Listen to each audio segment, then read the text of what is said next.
Hi there and welcome to this week's episode of Money Moves with Debt Rescue, the channel where we help you move your money in the right direction.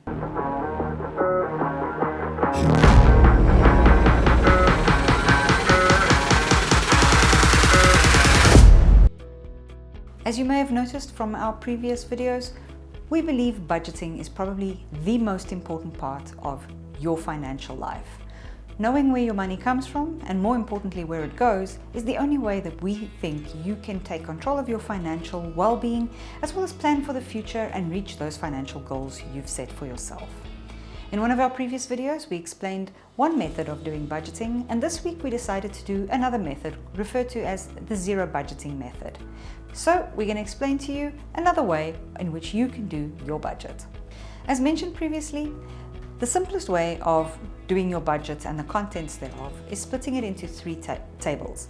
Your first table will have your income, and here you will list anything that you know you can depend on. So whether this is your salary, maybe you have a side hustle and you know it's something you can guarantee every single month, all of that goes into the first column. And then once you've listed them all, you total them up. Your second column is your expenses. Now by expenses, we're referring to food, rent, school fees, insurances, transport, electricity, all those items that are not your credit agreements, but things that you need to live every single month. And the same as with the first column, you total them up.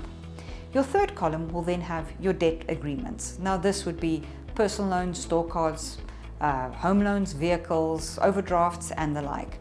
And again, there you will list your monthly installments and you will total that column up as well. So the principle with zero budgeting is taking your income and then deducting the expenses and the debt installments. And when they're deducted, you'll sit with zero. If you've managed to get it to zero, it means you've done it perfectly. Now, in the real world, obviously, we'll need to make some adjustments to some of those columns to make it zero out. So, most importantly is probably going to be your second column, the expense section, where you make your changes.